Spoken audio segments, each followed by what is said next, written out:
เมื่อก่อนนะนั้นเฮาได้มาเบิ่งเกี่ยวกับตัวแบบสอบถามหรือแบบประเมินเนาะก่อนที่เราจะไปสร้าง Google Form เนาะเราต้องเกียมอย่างก่อนเนาะซึ่งอันนี้จะเป็นรูปแบบสอบถามที่เราต้องได้เกียมก่อนเราสิไปสร้าง Google Form เนาะ และสุดที่แล้วเนาะเนื่องจากว่าเราอินเทอร์เน็ตช้าก็เลยว่าบ่ได้เฮ็ดต่อและบัดนี้เราก็มาเบิ่งต่อเนาะ สำหรับภาค2นี้เนาะภาค2นี้แม่นทำอิฐเนาะถ้าหากว่าผู้ใดบ่เคยสร้าง Google บัญชีของ Google เนาะหรือว่าบ่ทันมี Gmail เนาะแม่นให้สามารถไปสมัครได้เนาะสามารถไปสมัครได้ ถ้าหากว่าผู้ใดเคยใช้แล้วเนาะแม่นผู้ใดเคยมีแล้วมันสามารถใช้ได้เลยเนาะล็อกอินเข้าบัญชีของ Google เนาะหรือว่าล็อกอินเข้าไปหา Gmail หั่นเลยเนาะทำอิฐเนาะให้เขาเข้ามาหาหน้าทำอิฐเนาะของ Google แบบสิแล้วมันจะมี Gmail อยู่นี่เนาะคลิกใส่ Gmail นี้รถเนาะคลิกใส่ Gmail ปุ๊บเนาะมันสิออกมาเนาะสำหรับผู้ที่ว่าบ่ทันมีบัญชี Gmail เนาะให้ไปตั้งบนนี้เนาะแต่ในวิดีโอนี้ข้าพเจ้าสิบ่ได้ลงลึกการสร้าง Gmail เนาะเพราะว่าการสร้าง Gmail คิดว่ามันสิบ่แม่นปัญหายากเนาะมันก็เหมือนกับขั้นตอนทั่วไปหรือว่าลงทะเบียนบัญชีอื่นๆเนาะและการที่เราจะไปสร้างต่อมาเราก็เพียงแต่ตัว create account นี่ก็สิได้แล้วเนาะฉะนั้นข้าพเจ้าสิบ่ได้ลงลึกตัวนี้ข้าพเจ้าสิไปหาตัว Google Form เลยเนาะทำอิฐ ข้าพเจ้าสิเขียนใส่ Google Form เนาะ Google Form คลิก enter เนาะ search หา Google Form อยู่ในนี้เนาะแล้วมันจะออกมาเป็นแบบนี้เนาะสำหรับตัวใดที่ว่ามีแอดตัวนี้เนาะหรือว่าเขียนว่าโฆษณาแม่นบ่ให้คลิกใส่เนาะเป็นอย่างเพราะว่าบางอันมันจะเป็นการซื้อโฆษณาจาก Google นะมันออกมาฉะนั้นตัวที่เราอยากได้แท้ๆมันตัวรูปพี่เนาะ Google Form เนาะ Google Form เนาะและมันจะมีเบิ่งลงท้ายตัวนี้เนาะ Form Google แล้วก็ต่อท้ายด้วย Form วันนี้ไปใส่รถเนาะ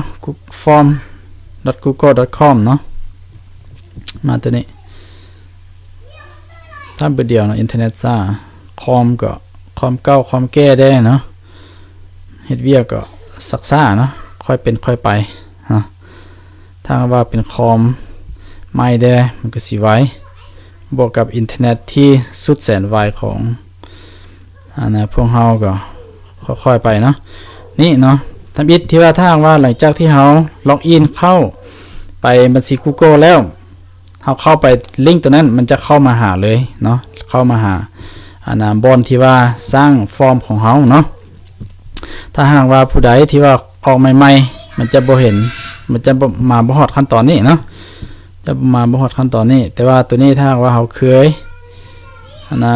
ล็อกอินเข้ามาแล้วมันจะเข้ามาหาเลยเนาะเข้ามาหาตัวนี้เลยเนาะแล้วบัดนี้ ถ้าหากว่าเฮายังบ่ฮู้เลยว่าเฮาสิเฮ็ดหยังเนาะเฮาบ่ฮู้เลยว่าเฮาสิเริ่มจากไสแม่นให้มาคลิกใส่ปุ่มนี้เนาะ template เนาะ template gallery ตัวนี้เนาะคลิกใส่ตัวนี้มันจะมีเลยเนาะเริ่มตั้งแต่สร้างฟอร์มวางเป้าเนาะแล้วก็จะมีแบบข้อมูลติดต่อบ่เนาะแล้วก็มันจะมีแบบ assessment เนาะแบบการประเมินอย่างต่างๆอันนี้จะเว้าเรื่องของการตอบรับหรือว่าการส่ง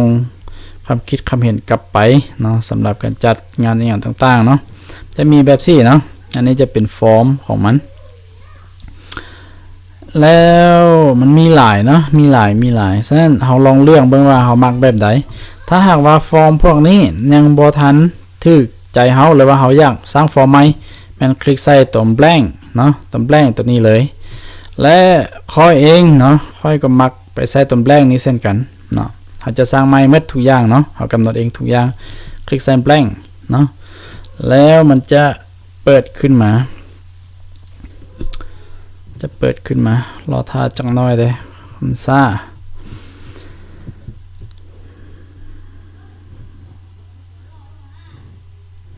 มันซ่าค่อยๆนี่ใจเย็นๆเนาะประเทศลาวเป็นประเทศร้อนอยู่แล้วฉะนั้นเราก็ต้องได้ใจเย็นๆไว้เนาะวันนี้เรามาเบิ่งฟอร์มจะออกมาในหน้าตาแบบสิทำอิฐอยู่ในแท็บของ questions มันจะมีอยู่นี่เป็น untitled form และอยู่เบื้องซ้ายมือปุ๊บอยู่นี่มันจะเขียนว่า untitled form ซึ่ง untitled form เนาะเบื้องซ้ายมือสูงสุดตัวนี้เนาะบนเจเบื้องซ้ายมือนี่มันจะเป็นชื่อของฟอร์มที่ว่าหลังจากที่เราสร้างแล้วมันจะไปปรากฏอยู่ไหนบนไว้ฟอร์มของเราเนาะฟอร์มของเรามันจะอยู่บนนี้จะเป็นชื่อที่ว่ามันปรากฏออกมาอยู่นี่เนาะเป็น untitled form ฉะนั้นตัวนี้เราจะเปลี่ยนชื่อมันเป็น register อันนี้แม่นสมมติว่าเป็นฟอร์มลงทะเบียนเนาะ register เนาะแล้วตัวนี้เนาะตัวนี้มันจะเป็นฟอร์มที่ว่าชื่อฟอร์มที่ผู้ตอบจะเห็นเนาะฉะนั้นตัวนี้จะสามารถเขียนเป็นภาษาลาวตัวเทิงเขียนเป็นภาษาลาวก็ได้เนาะแต่ว่าเพื่อง่ายเนาะเพื่อง่ายต่อการจื้อเนาะข้าพเจ้าสิเขียนเป็นภาษาอังกฤษมันสิเบิ่งง่ายกว่าและตัวนี้เราสามารถเขียนเป็นภาษาลาวเนาะวันนี้แม่นใบลงทะเบียน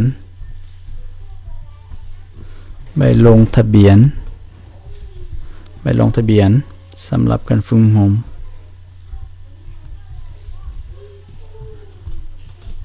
ฝึกอบรมเนาะตัวนี้ก็เขียนคำอธิบายใส่อย่างต่างๆใส่เนาะแล้ว ตัวนี้แม่นชื่อของมันอันนี้มันคำอธิบายของมันเนาะจากนั้นตัวนี้จะเป็นคำถามทำอิฐเนาะคำถามทำอิฐตัวนี้เนาะต่อจากนั้นให้มาทำความเข้าใจกับฟอร์มตัวนี้ก่อนเบื้องขวามือตัวนี้จะเป็นเครื่องมือเนาะเครื่องมืออันทำอิฐคอมค้างอีกแล้วเนาะเดี๋ยว refresh มันก่อนคอมมันค้างแล้วเนาะอันนี้เราจะใส่เป็น register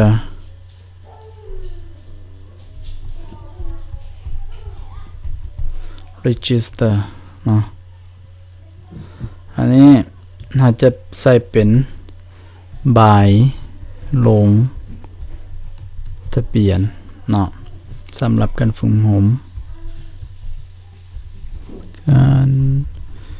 กอบรมเนาะอันต่อมาแม่นจะเป็นคำอธิบายแบบฟอร์มตัวนี้เนาะและอันต่อมาจะเป็นคำถามทำอิฐฉะนั้นทำอิฐเลยเรามาทำความเข้าใจกับเครื่องมือของมันก่อนเนาะเบื้องขวามือนี้จะเป็นเครื่องมือเนาะเครื่องมืออันทำอิฐจะเว้าเรื่องของการ add question หรือว่าการเพิ่มคำถามสมมติว่าอันนี้เป็นคำถามเนาะเราอยากได้คำถามที่2เราเพียงแต่คลิกใส่ปุ่มเครื่องหมายบวกตัวนี้มันจะได้คำถามอันที่2ขึ้นมาคำถามที่1คำถามที่2เนาะอยากได้คำถามที่3ก็คลิกใส่ปุ่มตัวนี้มันจะเพิ่มคำถามเข้ามาเนาะแบบนี้ตัวต่อมาปุ่มต่อมาคือปุ่ม add title and description เนาะอันนี้สมมติว่าเราต้องการเพิ่มหัวข้อเนาะหรือว่าเราต้องการเพิ่มคำอธิบายเราจะคลิกใส่ตัวนี้เนาะแล้วอันต่อมาแม่นการเพิ่มรูปภาพเนาะเพิ่มรูปภาพใส่อันต่อมาแม่นเพิ่มวิดีโอใส่และอันต่อมาแม่นเพิ่ม section ที่นี่ในที่นี้หมายความว่าถ้าว่าแบบฟอร์มเฮามันมีหลายส่วนเนาะเช่นว่าส่วนทำอิฐเว้าเรื่องข้อมูลทั่วไปของผู้ตอบเนาะตัวอย่างเนาะส่วนที่2แม่นข้อมูลเกี่ยวกับการฝึกอบรมส่วนที่3แม่นข้อมูลเกี่ยวกับการนำใช้ผลของการฝึกอบรมแบบ4เขาจะแยกเป็นส่วนแล้วตอบแต่ละส่วนมันจะมีบอกให้เรากด next เพื่อไปส่วนต่อไปแบบ4เนาะอันนี้มันแยกเป็นsectionเป็นส่วนไปเนาะและอยู่ในวิดีโอนี้สิบ่ได้เว้าเนาะสิบ่ได้เว้าหมดตัวนี้เนาะสิค่อยๆทยอยเว้าไปเนาะ